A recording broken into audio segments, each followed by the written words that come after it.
a little bit about your position Oh, and who you work with.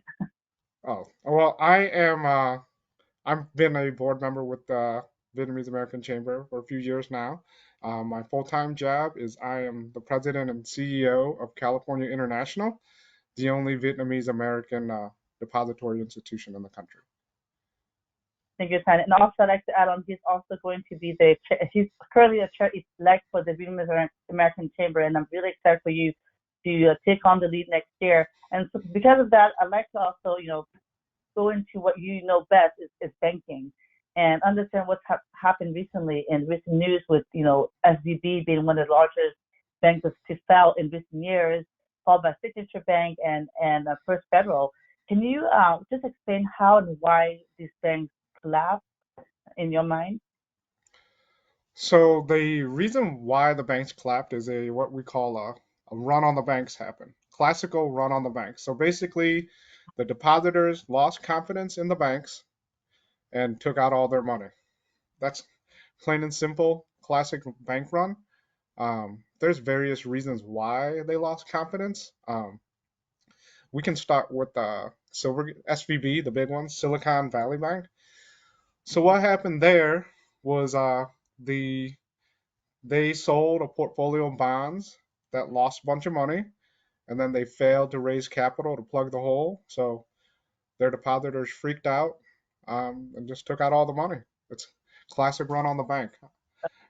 Yeah, I mean, I just see, consumer not knowing exactly what's going on. I mean, the FDIC stepping in, and yeah, I mean, a lot of us consumers don't always keep 250,000, but some more affluent customer would be the first to think, what should I do?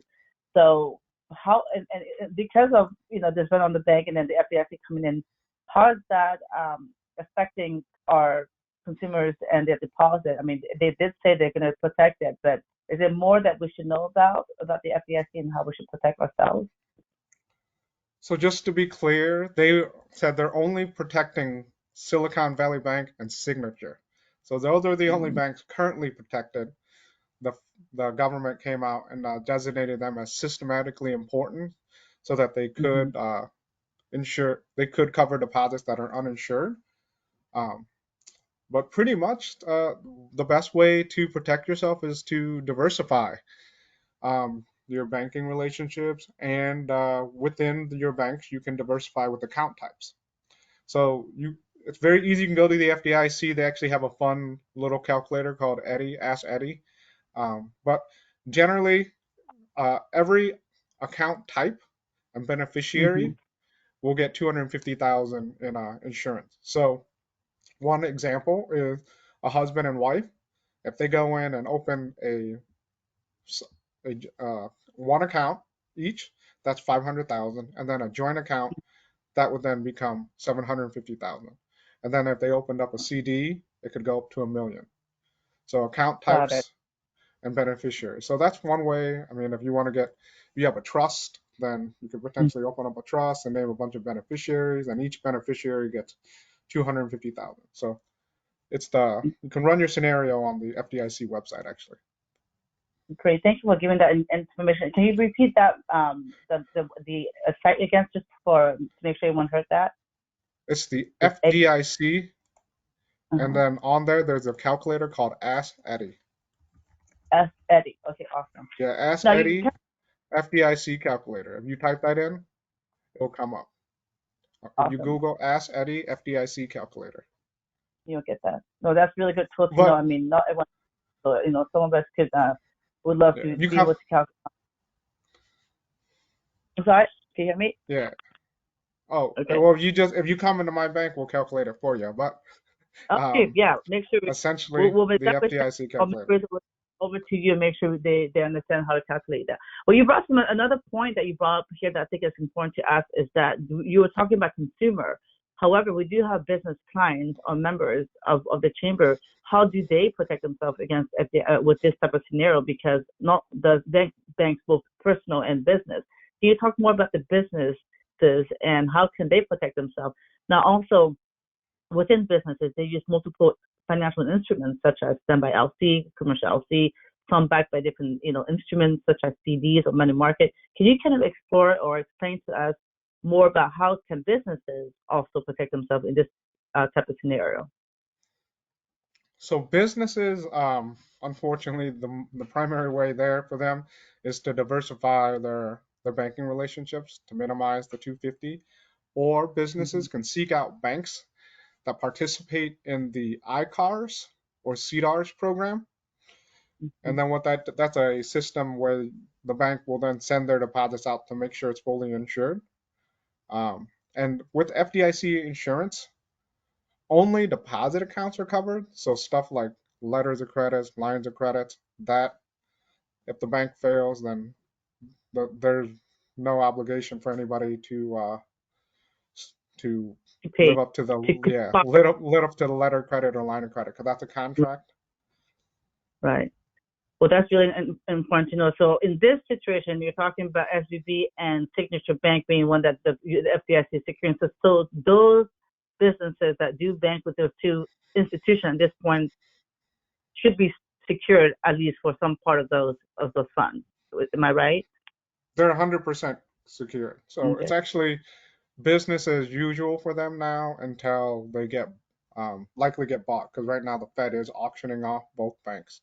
One, Right. the SVB auction went, but it fell through. Mm-hmm. So it's business as usual I until saw that. Yeah, we saw HSBC in the UK took some of it for SVB, but you mentioned which bank has been looking at them. Have you heard or a lot of clients of ours or members are asking, oh, is it going to go to a larger bank? Should we, you know, who do you think in your mind that should be, looking into this two banks?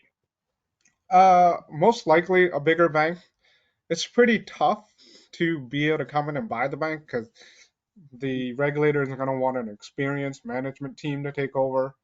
There's not a ton of those out there. And then you got to come Mm-hmm. up with over 20 billion in capital to buy SVB. So that's not too many people out there that can just write a check for that much.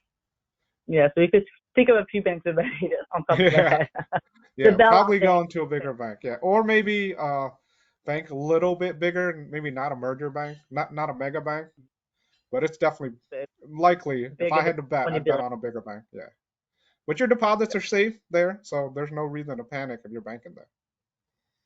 So one thing you would want to tell all consumers and businesses working currently in those two banks is, business as usual, stay calm, keep your heads down, focus maybe on your supplier for some of those businesses to reassure them that things are smooth as need to be. And in the meantime, just wait until what the Fed's going to do in terms of, find the right home for these two banks. But the other, which is going to lead me to the next question. It's going to lead to asking, would this trigger another larger bank crisis? Because again, some smaller banks are also potentially playing this kind of sector, and they might be hit hard by something like this. So how do we know? And is this going to be a ripple effect? Well, when I say just to go back to a point, when I say business as usual for Signature and SVB, it's business as usual for the time being. I would still recommend finding a new banking relationship. It's just for the time Mm-hmm. being, business as usual. Your deposits are insured. In terms of a bigger banking crisis, it's probably not likely. In fact, the bigger banks are only getting bigger. The deposits that are leaving SVB and Signature are actually going to the bigger banks like Chase and Wells Fargo. I think in one day, Bank of America actually got 15 billion in deposits in one day. Chase is Yeah, just so overwhelmed; they have to waive their some. They have to start streamlining their account opening the deposit. process. So yeah. And then if anything happens to the big banks, they've already been designated as systematically important. Mm-hmm. So it's almost a Yeah, guarantee the Fed will step in there. we lived through that before 2008, so we know Yeah, that most likely it's yeah. happen again. Good to know. Good to know. So I just want to add another question to you. Then, obviously, I think you answered the question in terms of in the larger banks crisis, which kind of goes into the U.S. financial system, which it seems that they caught this early, so it should be any additional deterioration of financial system. Would it? Can you kind of just touch base a little bit on that? So what will happen? Well, I don't have a crystal ball. I do not. I will say that I don't foresee a bank run of similar nature happening to other banks just because the Fed has effectively said they're going to step up and ensure depositors. A future bank run will be due to actual credit losses or Yeah. banks losing money because banks been making long-term loans with short-term Mm-hmm. money. Now they got to pay more for that short-term money. So as banks start to make less money just as rates stay elevated, that Mm-hmm. will probably be Yeah. what Yeah. causes is a another bank failure. But in terms of a banking system collapse, highly, highly unlikely. Okay, thank you for coming to that question. And yeah, I mean, that's that we don't know anything about the future, but it's good to hear from your standpoint, especially that you're in your position, reassuring the consumer and businesses of what to do, and then make sure what I'm getting here is truly diversified, like anything in investment, especially diversified and keep everything in one basket. So that's kind of your message here, to make sure that if you are banking with those two institutions, business as usual, but it's time for you to at least start looking at other institutions to park your funds. And larger banks seems to be the better option, obviously. But with larger banks comes, you become kind of a widget. Do you have any other recommendations for businesses? Because again, knowing large banks have kind of their tiers and they are very much not flexible. What would you recommend for other businesses that would want to continue working with smaller banks, and some of your best recommendations and best practices for those businesses and consumers? Well, there's actually a lot of good options out there. So I think you can the if you're looking for a new bank, pretty much it should be because you have some type of lending. They've Mm-hmm. lent you money and they have to have some type of specialized understanding of your industry. So I would go Mm-hmm. find a bank that understands that. Right. And then consumer, obviously, And they can consumer is call you to easy. help them with it. Yeah. Call me. Yeah, and also the same goes this way. You are the only Vietnamese American bank in California. So as a Vietnamese American Chamber, we also want to help individuals and businesses in our industry, in our community. So same goes your way. Hopefully, anyone that has questions regarding you know the what's just happened in recent days, go to your bank. You can do the calculation like you said, and you'll be happy to help set up the bank account as well. I'm assuring, right? Yeah, Same. And then yeah, if you need, whatever it takes. yeah. And so we'll both here. So thank you again, Tan, for giving us such a great insight of what's going on in the bank.